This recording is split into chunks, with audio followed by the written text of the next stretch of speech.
So we're back again for the video about how to use the training mask 3.0, how to adapt very fast to it. Sorry about the birds, it's very nice weather outside, the birds are happy, so are we, because we can go training. Okay, so the 3.0 mask, how to do your evolution training with it, how to get your mask on point. I got here in the back still the same diaphragm as you've seen in the last video about how the training mask works. Why? Because we're going to work with the levels, okay? So if you want to do your endurance and you want to have your recovery, you should play with your levels, with the dial-up of the intensity.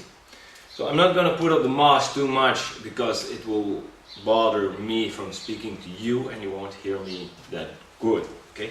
So the things you can do with this training mask here is different than with the 2.0. As with the 2.0 you have to switch the valves. With this one you can just do it with a dial-up right here, okay?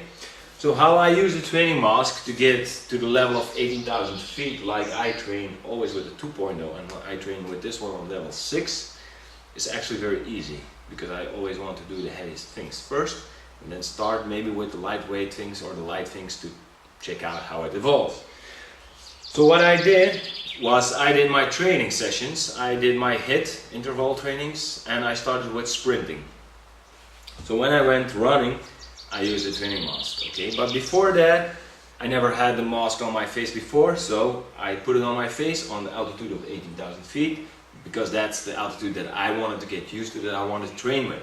So I put the mask on and breathe normally, just sit down, stand up, walk around, how I feel with the breathing, if it's no bothering in my view, or maybe some people are claustrophobic, okay, that's 6 times.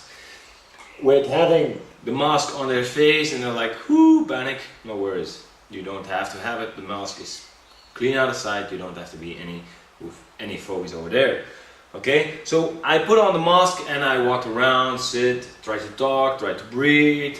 Okay, I played with my breathing, made it a little bit intense, and I find out that I didn't have any problem with that altitude.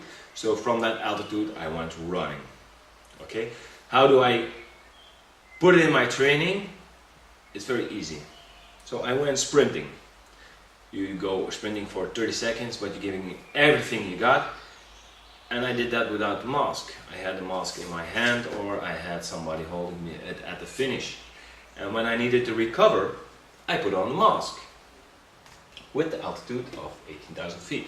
Now, for the people out there at home, try to do this at the level you feel comfortable with, okay? I must say with this that I am an endurance sporter for a long while. I'm doing this more than 10-15 years. So I almost 20 years actually, more than 20 years. So I know how my body will react on certain things, as I was in martial arts and competitions. I did survival runs, military trainings. So I know how to react on when my oxygen is bothered, so when I'm choking or something like that.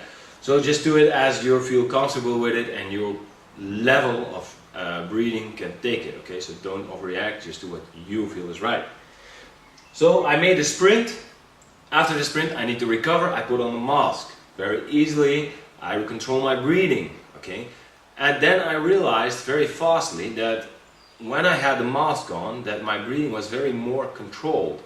As before, when I did my breathing, let's check it out like kind of like a heartbeat.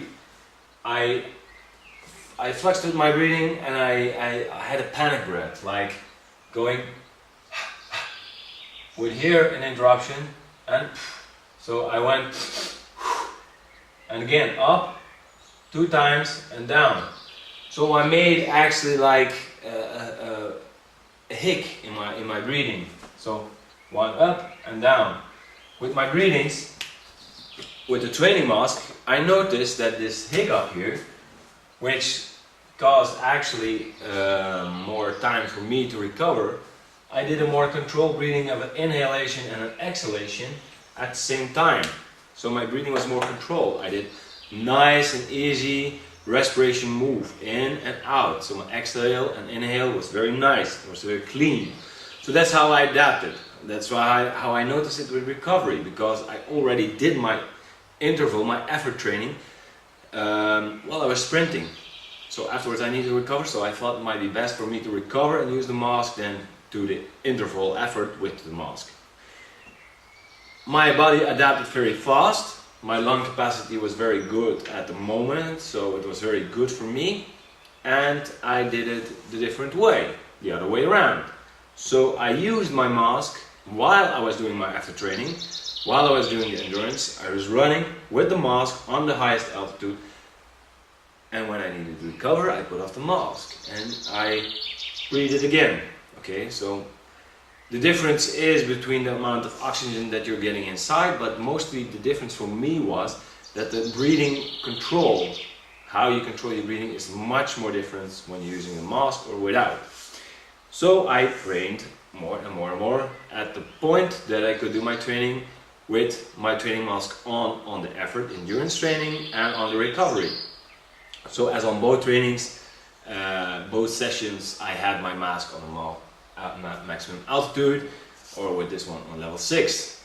Okay, so I hold on the mask, I run, I recover, I run without a problem. When the moment is that I get too exhausted and that I need my breathing because I did a hill up sprint and I'm doing my recovery with a heartbeat, for example, when I'm sprinting with recovery, with this mask I need to put off the mask. With this mask I just put it on the dial 0 and I get my normal respiration. Okay, so that's the easy part of this mask. I can keep it on without having to put it every time on, off. I keep it on, put it on 0, I can do my normal respiration.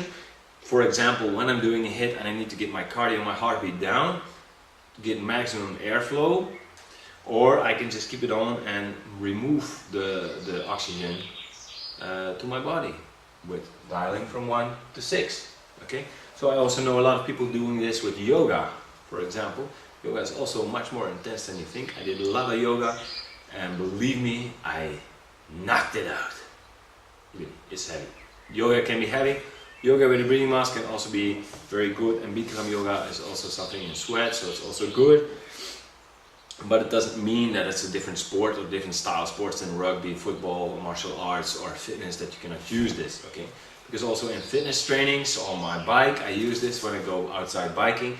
Now in Belgium the people look kind of strange at you because you're having a mask on, and I usually have a hoodie on just to get extra sweat.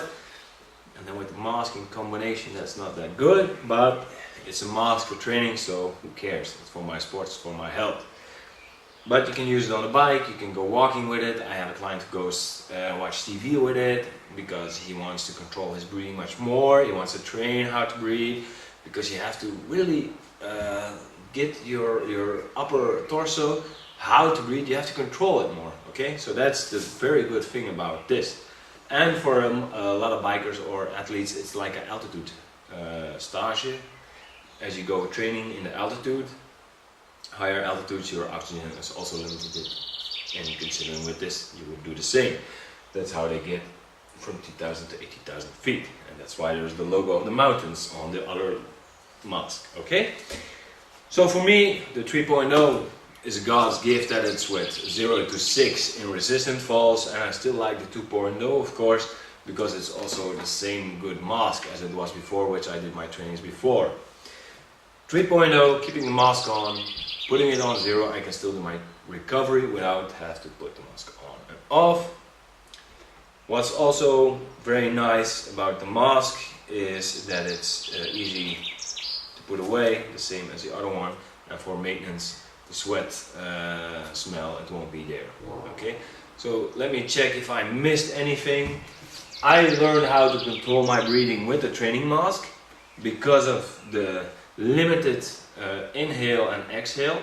I have to do more controlled. I have to think how I'm going to breathe out, how I'm going to breathe in, and not just do as I know a lot of people who also run that way, and it won't be good. Because my performance is better with running with a training mask than without, because my training mask is more controlled. And you don't have to think of it anymore, because this will make you go automatic pilot, auto mode, and just run. Without, you might have the disorders, the hiccups in your breathing. Okay, so control breathing. You have a maximum effort in your training, and you can even put your training from 40 minutes to 20 minutes as the training system you're using. Okay, like you're using a hit with this mask, you will get more, even more than just a hit. You will get it more efficient than you think. Okay, so any questions about how to adapt on a training mask, just let me know. So let's get it. Basically, do the sprint, recover with the mask on. If it's okay, no problem. Do the sprint with the mask on, recover without the mask.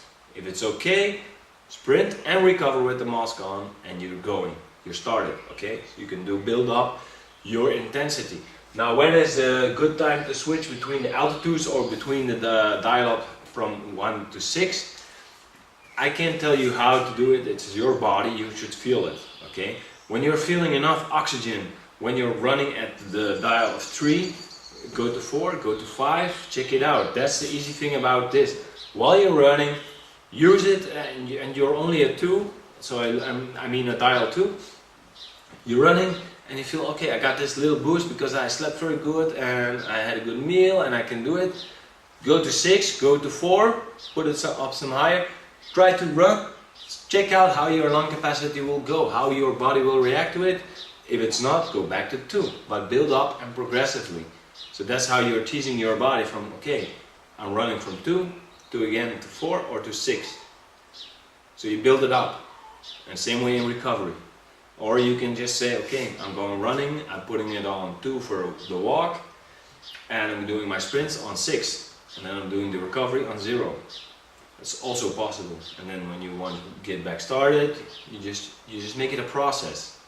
Okay, so it's up to you how to use a training mask as efficiently as it will fit your own capacities. Okay? If you want to know more about training masks, go to trainingmask.com. You can find the 1.0, 2.0 and 3.0. As you can see, it's an evolution in the training mask.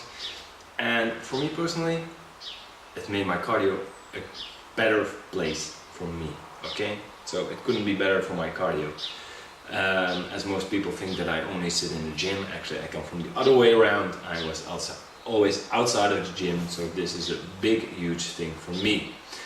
In the gym, you can also use it, by the way, with doing your exercise. I have a friend of mine who uses it in the gym, and I've seen a lot pass by on the Instagram. Check it out, by the way, @Henny or @TrainingMask. Give us a follow on Instagram. Maybe you can give it a shout there how you like this video, or give it a thumbs up.